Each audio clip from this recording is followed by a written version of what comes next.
সহযোদ্ধার মরদেহ কাঁধে স্বাধীনতাকামী ফিলিস্তিনিরা। হামাস নেতাকে চিরবিদায় জানাচ্ছেন তারা। শনিবার ইসরায়েলি হামলায় মারা যান আরও এক হামাস নেতা, তিনি রায়েদ সাদ। তার জানাজায় জড়ো হন গাজাবাসী। রায়েদ সাদকে হত্যার তথ্য স্বীকার করেছে ইসরায়েল। হামাস ইসরায়েল যুদ্ধবিরতি কার্যকরের পর এটি উচ্চপদস্থ কোনো হামাস নেতা হত্যার ঘটনা। ঘটনার সত্যতা নিশ্চিত করে একটি ভিডিও বার্তা প্রকাশ করেছেন হামাসের প্রধান নেতা খলিল আল হায়া। وفي ظل هذه الظروف واستمرار الخروقات الإسرائيلية للاتفاق ইসরায়েল ধারাবাহিকভাবে যুদ্ধবিরতি লঙ্ঘন করে চলেছে। ত্রাণ প্রবেশে বাধা, চলমান ধ্বংসযজ্ঞ ও গুপ্ত হত্যা চলছেই। সবশেষ উদাহরণ হলো রায়েদ সাদ। ফলে যুদ্ধবিরতি টিকে থাকাটা হুমকির মুখে। আমরা মধ্যস্থতাকারীদের, বিশেষ করে প্রধান গ্যারান্টার মার্কিন প্রশাসন ও প্রেসিডেন্ট ট্রাম্পকে আহ্বান জানাই, তারা যেন দখলদার শক্তিকে চুক্তি মেনে চলতে বাধ্য করে। 2023 সালের 7 অক্টোবর গাজা যুদ্ধের পর হামাসকে নির্মূলের উদ্দেশ্যে একের পর এক সংগঠনটির নেতাদের হত্যা করেছে ইসরায়েল।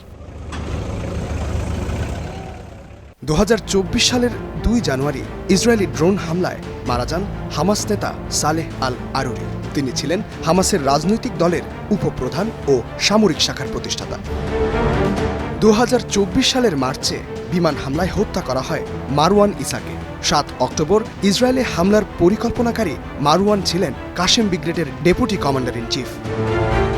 7 অক্টোবরের আরেক মাস্টারমাইন্ড মোহাম্মদ দাইফকে হত্যা করা হয় 24 সালের 13 জুলাই। তিনি ছিলেন হামাসের সামরিক শাখার কমান্ডার।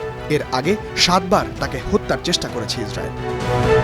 24 সালের 31 জুলাই বোমা হামলা চালিয়ে হত্যা করা হয় হামাস নেতা ইসমাইল হানিয়াকে। তিনি হামাসের প্রধান নেতা ও 2006 সালে ফিলিস্তিনের নির্বাচিত প্রধানমন্ত্রী। তেহরানের এক গেস্ট হাউসে পেতে রাখা বোমা বিস্ফোরণে তিনি মারা যান। ইরানের নতুন প্রেসিডেন্টের শপথ গ্রহণ অনুষ্ঠানে যোগ দিতে তিনি তেহরান গিয়েছিলেন। 2024 সালের 16 অক্টোবর হত্যা করা হয় হামাসের গুরুত্বপূর্ণ আরেক নেতা ইয়াহিয়া সিনওয়ারকে। ইসমাইল হানিয়ার পর তাকে প্রধান নেতা নির্বাচিত করেছিল হামাস। ইয়াহিয়া সিনওয়ারের ছোট ভাই মোহাম্মদ সিনওয়ার ছিলেন অভিজ্ঞ হামাস কমান্ডার, ছিলেন হামাসের সশস্ত্র বাহিনীর প্রধান। 2025 সালের 13 মে বিমান থেকে ছোড়া মিসাইল হামলা চালিয়ে তাকে হত্যা করে ইসরায়েল। 2025 সালের 30 আগস্ট ইসরায়েলি বিমান হামলায় মারা যান হামাসের সামরিক শাখার মুখপাত্র আবু উবেইদা। 2023 সালের 7 অক্টোবরের পর থেকে হামাসের শীর্ষস্থানীয় প্রায় সব নেতাকেই হত্যা করেছে ইসরায়েল। বর্তমানে নেতৃত্বে আছেন ইজ আল দিন হাদ্দাদ।